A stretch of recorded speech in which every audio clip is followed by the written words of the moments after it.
வணக்கம் வணக்கம் வணக்கம் வணக்கம். பொய்யா சொல்லி மக்களை ஏமாத்திக்கிட்டு அவரோட லைஃபை மட்டும் நல்லா உயர்த்திக்கிட்டாரு. A lion is always a lion.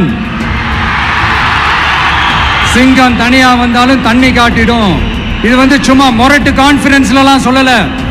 உலகம் பூரா கடவுள் நமக்கு கொடுத்திருக்கிற கோடிக்கணக்கான நம்மளோட வகையராக்கள் நம்மளோட இருக்கிற அந்த கான்ஃபரன்ஸ்ல நான் சொன்னேன். அவங்க குடும்பத்து மேல மினிஸ்டர்ஸ் மேல எல்லாத்தையும் காப்பாத்திக்கணும்ல. போய் மோடி அவர்கள் காலையும் அமித்ஷா அவர்கள் காலையும் திமுக விழுடா இல்லையான்னு பாருங்க. திமுக 300 சீட்டு ஜெயிக்குமா, மற்றும் பலர் 700 சீட்டு ஜெயிக்குமா? யோ எங்கேயா இருக்கு இத்தனை சீட்டு? குர்டா மீட்டிக்கு சும்மா அடிச்சு விடுறது. ஒரு தில்லமுள்ளுக்கு ஒரு அளவே இல்லை.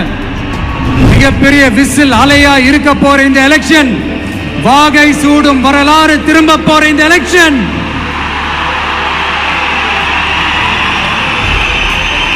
ஒட்டுமொத்தமா எல்லாருமா சேர்ந்து ஒருத்தனை எதிர்க்கிறாங்க. அதுக்கு என்ன காரணம்? ஏன் இப்படி எதிர்க்கணும்? இப்ப அவங்க ஒரு தனித்தனி கூட்டணியில இருந்தாங்கன்னா உங்களுக்கு ஆப்போசிட்ல இருக்கிறவங்கள எதிர்ப்பாங்க. ஆனா ஒட்டுமொத்தமா எல்லாருமா சேர்ந்து ஒருத்தனை எதிர்க்கிறாங்க. அதுக்கு என்ன காரணம்? ஒட்டுமொத்தமா எல்லாருமா சேர்ந்து ஒரே கூட்டணியில இருக்கிறாங்க. மக்களை சுத்தமா கண்டுக்காத இப்படிப்பட்ட ஒரு ஆட்சியை, இப்படிப்பட்ட ஒரு தலைவரை வீட்டுக்கு அனுப்ப போற. ஆமா, பின்ன இப்படிப்பட்டவங்களை வீட்டுக்கு அனுப்பாம பின்ன நான் கோட்டைக்கு அனுப்புவாங்க. ஸ்டாலின் சார், இந்த தேர்தலுக்கு அப்புறம், நீங்க தோத்ததுக்கு அப்புறம் எப்படிலாம் ஃபீல் பண்ண போறீங்கன்னு கொஞ்சம் சொல்லவா? ஏண்டா இந்த விஜய பாடாப்படுத்தணும்? ஏண்டா இந்த விஜய வேதனைப்படுத்தணும்? ஏண்டா இந்த விஜய்க்கு எதிராக சதி செஞ்சோம்? ஏண்டா இந்த விஜய்க்கு எதிராக சூழ்ச்சி செஞ்சோம்? நினைச்சு நினைச்சு நினைச்சு ஃபீல் பண்ண போறீங்க. மக்களே உங்களை ஃபீல் பண்ண வைக்க போறாங்க.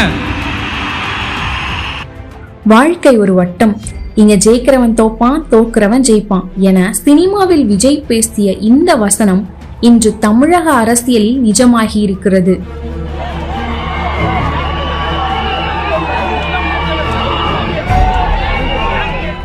(2026) தேர்தல் முடிவுகள் தமிழகத்தில் அரை நூற்றாண்டு காலமாக நிலைத்திருந்த திராவிட அரசியலின் அஸ்திவாரத்தையே அசைத்து பார்த்திருக்கிறது. தமிழகமே உறைந்து போன ஒரு செய்தி என்னவென்றால், முதலமைச்சர் மு.க. ஸ்டாலின் அவர்கள் தனது சொந்த தொகுதியான கொளத்தூரில் தோல்வியடைந்ததுதான். நம்ம கிட்ட மோதுனா சிதறிடுவர் என்று நினைத்தவர்களுக்கு அமைதியாக வந்த ஒரு புயல் பதிலடி கொடுத்திருக்கிறது. அதிகார பலம், பணபலம் என அனைத்தையும் தாண்டி ஒரு சாமானிய வேட்பாளரை வைத்து தமிழக முதல்வரையே தோற்கடித்திருப்பது தமிழக வெற்றி கழகத்தின் அசாத்தியமான உழைப்பை காட்டுகிறது. விஜயெல்லாம் ஒரு ஆளா? அவர் கட்சி நடத்தி என்ன பண்ணிட முடியும் என்று மேடைக்கு மேடை ஏளனமாக பேசிய திமுக அமைச்சர்களுக்கு இன்று மக்கள் மரண அடி கொடுத்திருக்கிறார்கள். உன்னால முடியுமான்னு கேட்கிறவங்களுக்கு முன்னாடி முடிச்சு காட்டுறதுதான் கெத்து. இந்த ஸ்டைலில் தான் விஜய் அரசியல் நகர்வு இருந்திருக்கிறது. திமுகவின் இந்த வீழ்ச்சிக்கு அவர்களின் தலைகணம்தான் முக்கிய காரணம். குறிப்பாக டிவிகே மாநாட்டை கேலி செய்ததும், குடும்ப அரசியலை முன்னிறுத்தியதும் மக்களை முகம் சுளிப்புக்கு உள்ளாக்கியது. அதன் விளைவு இன்று திமுக பல இடங்களில் டெபாசிட் இழக்கும் நிலைக்கு தள்ளப்பட்டிருக்கிறது. இத்தனை காலமும் ஐ எம் வெயிட்டிங் என்று சொல்லிக் கொண்டிருந்த கூட்டணி கட்சிகள் இப்போது விஜயின் பின்னால் அணிவகுக்க தொடங்கிவிட்டன. ஊழலற்ற நிர்வாகம், வெளிப்படையான அரசியல் என்ற கொள்கையை மக்கள் முழுமனதாக ஏற்றுக்கொண்டார்கள். பெண்களுக்காக முன்னுரிமை, மதுக்கடைகளை குறைப்பது, இளைஞர்களுக்கான வேலைவாய்ப்பு என விஜய் கொடுத்த வாக்குறுதிகள் மக்கள் மத்தியில் மிகப்பெரிய நம்பிக்கையை விதைத்திருக்கிறது. சென்னையின் களத்தை பொறுத்தவரை மொத்தம் உள்ள 16 தொகுதிகளில் 14 இடங்களை டிவிகே தனது மஞ்சள் மற்றும் சிவப்பு நிற கொடிகளால் நிரப்பியுள்ளது. இருப்பினும் துறைமுகம் தொகுதியில் சேகர் பாபு அவர்களும், சேப்பாக்கம் தொகுதியில் உதயநிதி ஸ்டாலின் அவர்களும் தங்களது செல்வாக்கை தக்க வைத்து வெற்றி பெற்றுள்ளனர். அதேபோல் திருச்சியில் KN நேருவும், கோயம்புத்தூர் தொகுதியில் செந்தில் பாலாஜியும் வெற்றியை பதிவு செய்துள்ளனர். திமுக திமுகவின் சில கோட்டைகள் தப்பு இருக்கலாம், ஆனால் ஒட்டுமொத்த தோல்வியை தடுக்க முடியவில்லை. குறிப்பாக தேர்தல் நேரத்தில் நடந்த அத்துமீறல்களும் அதிகார துஷ்பிரயோகமும் மக்களிடையே மிகப்பெரிய அதிருப்தியை ஏற்படுத்தியது.